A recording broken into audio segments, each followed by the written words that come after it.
So hi అండి. ఈరోజు వచ్చేసి టాపిక్ ఏంటంటే ఎంఎస్డిఎస్. ఈ మన హౌస్ కీపింగ్ డిపార్ట్మెంట్లో ఈ ఎంఎస్డిఎస్ టాపిక్ అనేది చాలా ఇంపార్టెంట్. అండ్ ఇంటర్వ్యూస్ వెళ్ళేటప్పుడు కూడా ఎంఎస్డిఎస్ టాపిక్ నుండి కొన్ని ప్రశ్నలు అనేది అడగడం జరుగుతుంది. ఓకేనా? యాజ్ ఏ సూపర్వైజర్గా మనం ఎంఎస్డిఎస్ కోసం మనం నేర్చుకోవాలి, తెలుసుకోవాలి ఎంతో కొంత.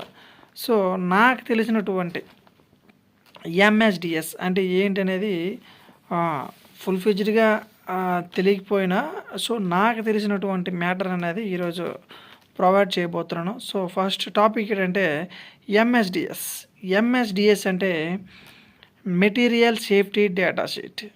ఏంటది? మెటీరియల్ సేఫ్టీ డేటా షీట్ అంటే మన హౌస్ కీపింగ్ డిపార్ట్మెంట్లో ఈ డేటా, ఈ మెటీరియల్ యొక్క డేటా అంటే ఏంటి, ఆ డేటా అసలు ఏ మెటీరియల్ అనేది మనం తెలుసుకున్నట్లయితే మన ఈ డిపార్ట్మెంట్లో చాలా రకాల కెమికల్స్ ఉంటాయి, చాలా రకాల కంపెనీల యొక్క కెమికల్స్ ఉంటాయి. అంటే టాస్కి కానీ, డైవర్సీ కానీ, నెక్స్ట్ ఫినోకిన్ కానీ, షెవరాన్ కెమికల్స్ కానీ, వివోర్ కెమికల్స్ కానీ, ఈ రకరకాల కంపెనీ యొక్క కెమికల్స్ ఉంటాయి, క్లీనింగ్ పర్పస్ కెమికల్స్ ఉంటాయి. ఆ క్లీనింగ్ పర్పస్ సంబంధించినటువంటి కెమికల్ యొక్క డేటా మెటీరియల్ యొక్క డేటా, పూర్తి డేటా అనేది ఈ ఎంఎస్డిఎస్ యొక్క పత్రాల్లో పొందుపరచడం జరుగుతుంది. ఏంటనేది ఈ మెటీరియల్ యొక్క డేటా అనేది పూర్తిగా అందులో పొందుపరచడం జరుగుతుంది. అదే డేటా, అసలు ఏం డేటా పొందుపరచడం జరుగుతుంది అనేది ఈ మెటీరియల్ సేఫ్టీ డేటా షీట్లో అసలు ఏ డేటా అనేది నేను చెప్పబోతున్నాను. అంటే డేటా అంటే ఇప్పుడు ఎగ్జాంపుల్ ఒక ప్రోడక్ట్ కెమికల్ తీసుకుంటాం క్లీనింగ్ పర్పస్. సో ఆ కెమికల్ యొక్క డేటా అంటే ఈ ఒక కెమికల్కి ఒక 16 రకాల అంశాలు కలిగి ఉంటాయి. డేటా ఏ డేటా పొందుపరిచి చేస్తారో, ఏదో ఒక మెటీరియల్ యొక్క డేటా అనేది 16 అంశాలతో కూడుకుని ఉంటుంది. సరేనా? ఆ అంశాల యొక్క డేటా అన్నీ కూడా ఈ ఎంఎస్డిఎస్లో పొందుపరచడం జరుగుతుంది. దీన్ని ఎంఎస్డిఎస్ అంటారు. ఏ అంశాలు అనేది చెప్పబోతున్నాను. ఇంకో విషయం ఏంటంటే ఈ ఎంఎస్డిఎస్ ఫైల్ అనేది ఎవ్రీ 3 ఇయర్స్కి ఒకసారి అప్డేట్ చేస్తూ ఉండాలండి. అంటే ఈ క్వశ్చన్ కూడా అడగవచ్చు, ఎన్ని సంవత్సరాలకి ఎంఎస్డిఎస్ అనేది చేంజ్ చేస్తారు, అప్డేట్ చేస్తారంటే ఎవ్రీ 3 ఇయర్స్కి ఒకసారి ఎంఎస్డిఎస్ అనేది ఫైల్ అనేది అప్డేట్ చేయాలి. ఓకేనా?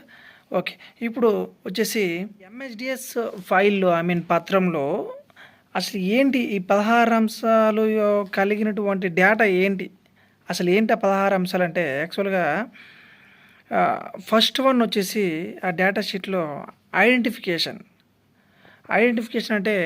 అంటే ఆ మెటీరియల్ యొక్క కంపెనీ, అసలు టోల్ ఫ్రీ నెంబరు, ఇట్లా అంటే కంపెనీ యొక్క నేము, ఇవన్నీ కూడా ఐడెంటిఫికేషన్ అనేది పొందుపరచడం జరుగుతుంది.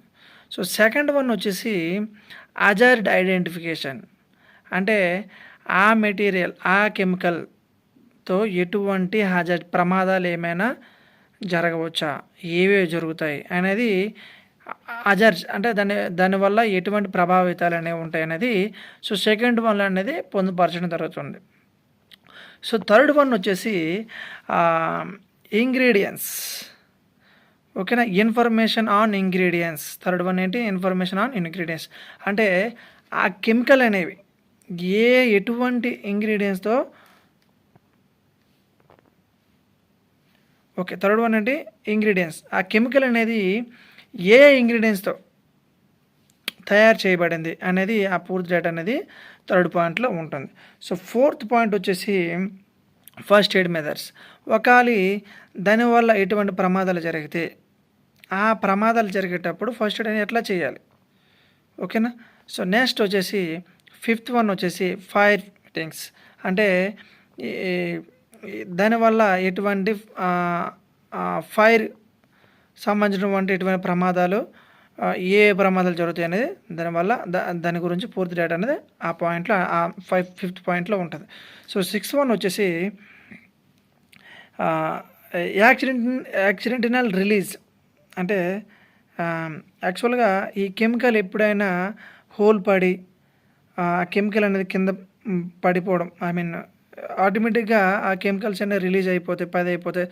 దానివల్ల ఏం చేయాలి, అప్పుడు ఏం చేయాలి, సో అది ఎలా మళ్ళీ రిసీవ్ చేసి అక్కడ క్లియర్ ఎట్లా చేయాలనేది ఆ యొక్క ఇన్ఫర్మేషన్ అనేది కూడా 6 పాయింట్లో ఉంటుంది.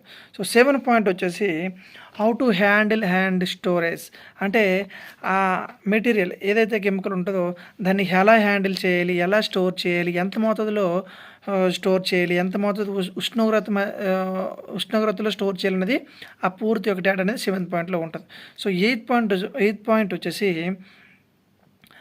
Personal production. ఏంటిది? పర్సనల్ ప్రొడక్షన్ అంటే ఆ కెమికల్ యూజ్ చేసేటప్పుడు కానీ, హ్యాండిల్ చేసేటప్పుడు కానీ, ఈ ఐ మీన్ దానికి యూజ్ చేసేటప్పుడు కానీ, దాన్ని ఉపయోగించేటప్పుడు ఎటువంటి ప్రొడక్షన్ అంటే చేతులకు కానీ, కళ్ళుకి కానీ, హెడ్కి కానీ, స్కిన్కి కానీ ఎటువంటి ప్రొడక్షన్ యూజ్ చేయాలి, ఏ సందర్భంలో ఎటువంటి ప్రొడక్షన్ యూజ్ చేయాలి, ఏ ప్రొడక్షన్ యూజ్ చేయాలి అనేది మన సేఫ్టీకి మొత్తం డేటా అనేది ఈ 8th పాయింట్లో ఉంటుంది. ఓకేనా. నెక్స్ట్ 9th పాయింట్ వచ్చేసి ఏంటంటే ఫిజికల్ హ్యాండ్ కెమికల్ సంబంధించినటువంటి ఇన్ఫర్మేషన్ అనేది ఉంటుంది. సో 10th పాయింట్ వచ్చేసి ఈ 10వ పాయింట్ వచ్చేసి 10వ అంశం వచ్చేసి స్టెబిలిటీ అండ్ రియాక్టివిటీ, అంటే స్థిరత్వం. ఆ కెమికల్ ఏదైతే కెమికల్ ఉంటుందో, మెటీరియల్ ఉంటుందో దాని యొక్క స్థిరత్వం ఎలా ఉంటుంది, అసలు సాధారణంగా ఉంటుందా లేకపోతే సిచ్యువేషన్ బట్టి మారుతుందా, అంటే దాని యొక్క స్టెబిలిటీ, దాని యొక్క పూర్తి డేటా అనేది 10వ అంశంలో ఉంటుంది. సో 11వ అంశం వచ్చేసి టెక్స్కాలజికల్ ఇన్ఫర్మేషన్ గురించి ఉంటుందండి. సో 12 వచ్చేసి ఎకలాజికల్ ఇన్ఫర్మేషన్ అనేది 12వ అంశాల్లో ఉంటుంది. సో 13 వచ్చేసి ఈ డిస్పోజబుల్, అంటే ఆ కెమికల్ ఏదైతే ఉంటుందో ఎలా డిస్పోజ్ చేయాలి, ఒకవేళ ఆ కెమికల్ ఎక్స్పైర్ అయిపోయింది అనుకోండి, బయట ఎలా పడివేయాలి, ఏ ప్రదేశంలో పడివేయాలి, సో దాన్ని డిస్పోజ్ ఎలా చేయాలి అనే దాని గురించి ఇన్ఫర్మేషన్ అనేది 11 పాయింట్లో ఉంటుంది. సో 14 పాయింట్ వచ్చేసి ట్రాన్స్పోర్ట్ 14 పాయింట్ వచ్చేసి ట్రాన్స్పోర్ట్ ఇన్ఫర్మేషన్, అంటే ఆ కెమికల్ అనేది ట్రాన్స్పోర్ట్ ఎలా చేయాలి, ఏ యొక్క సేఫ్టీ యూజ్ చేసుకొని ట్రాన్స్పోర్ట్ చేయాలి అనేది ఆ 14th పాయింట్లో ఉంటుందండి. సో 15th పాయింట్ వచ్చేసి రెగ్యులారిటీ ఇన్ఫర్మేషన్ అండి. నెక్స్ట్ 16th పాయింట్ వచ్చేసి 15వ అంశం ఏంటి? రెగ్యులారిటీ ఇన్ఫర్మేషన్ గురించి అండి. సో 16 పాయింట్ వచ్చేసి అదర్ ఇన్ఫర్మేషన్, అంటే ఇవి కాకుండా ఇంకేమైనా ఎక్స్ట్రా ప్రమాదాలు కానీ రిమైనింగ్ ఇంకేమైనా ఎక్స్ట్రా ఇన్ఫర్మేషన్ ఉంటే ఈ 16 అంశంలో ఈ ఎక్స్ట్రా ఇన్ఫర్మేషన్ అనేది పొందుపరచడం జరుగుతుంది. ఇదండి ఎంఎస్డిఎస్లో ఈ 16 రకాలటువంటి అంశాలు అనేవి ఎంఎస్డిఎస్ ఫైల్లో పొందుపరచడం జరుగుతుంది. దీన్నే మెటీరియల్ సేఫ్టీ డేటా షీట్ అంటారు. ఈ ఎంఎస్డిఎస్ కోసం ప్రతి ఇంటర్వ్యూలో అడుగుతారండి. యావరేజ్ సూపర్వైజర్గా కానీ, ఎగ్జిక్యూటివ్ లెవెల్లో కానీ కంపల్సరీ ట్రైనర్ కానీ ఈ ఎంఎస్డిఎస్ గురించి ప్రతి ఒక్కరు నేర్చుకోవాలి. నేర్చుకుంటేనే రిమైనింగ్ ఉన్నటువంటి హౌస్ కీపింగ్ డిపార్ట్మెంట్ కానీ, రిమైనింగ్ డిపార్ట్మెంట్ కానీ చెప్పగలుగుతారు.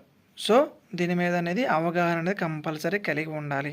సో ఈరోజు ఈ ఎంఎస్డిఎస్ గురించి నాకు తెలిసినటువంటి ఇన్ఫర్మేషన్ అయితే మీకు ఇవ్వడం జరిగింది.